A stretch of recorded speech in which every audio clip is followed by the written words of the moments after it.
আমরা এই ছাদ বাগানটি শুরু করেছি 2008-9 সালের দিকে। আমি এবং আমার ওয়াইফ তানিয়া জেসমিন সুমি আমরা দুজনই গাছ খুব পছন্দ করতাম, সবুজের সঙ্গে থাকতে পছন্দ করতাম। আপনারা জেনে খুশি হবেন, আমরা হচ্ছে জগন্নাথ বিশ্ববিদ্যালয়ের বাংলার স্টুডেন্ট।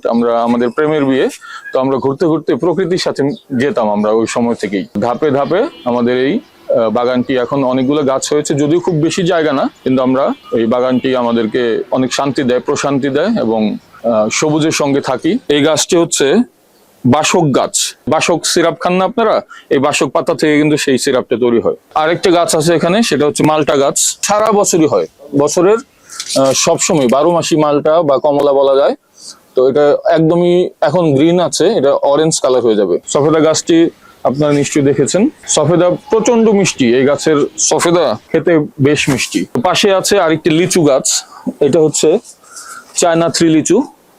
খুব বেশি হয় না, কিন্তু প্রচন্ড মিষ্টি লিচু। এখন তো লিচুর সিজন না, তো এই লিচু গাছের লিচু বেশ মিষ্টি।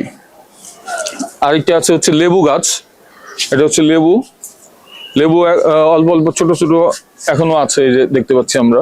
এটা হচ্ছে চুই ঝাল গাছ, দেখুন কি সুন্দর চুই ঝালটা। একটু এই যে চুই ঝাল দেখলে চিনবেন আপনারা, এই গরুর মাংস দেখে কিন্তু খুব মজা লাগে। এটা হচ্ছে ব্যানানা ম্যাঙ্গো গাছ, এটা আমের সিজন আসলে আপনারা দেখতে পারবেন, বেশ বড় বড় আম হয়। এখন তো আমের সিজন না। আর পাশেরটা হচ্ছে এই যে 12 মাসি আম, এটা হচ্ছে 12 মাসি আম গাছ, এখন মুকুল এসেছে আবার। পরে ড্রাগন ফ্রুট আছে, তারপরে তুলসী পাতা, এটাও একটি হার্বাল গাছ। কিন্তু প্রকৃতি কিন্তু গোছানো না, আপনারা জানেন প্রকৃতি একটু অগোছালোই থাকে, তো আমরা একটু অগোছালোই পছন্দ করি।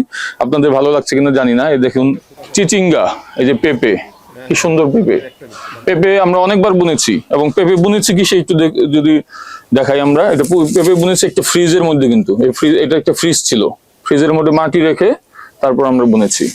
পাশে এই গাছটি হচ্ছে আমলকি গাছ, আমলকি এখনো হয়নি। আর আদা গাছ আছে, এটা হচ্ছে আদা গাছ, আদা, তারপর হচ্ছে আনারস। তো আমরা প্রাকৃতিক যেসব উদ্ভিদ বা ফল বা সবজি আছে সেগুলা বুনতে পছন্দ করি।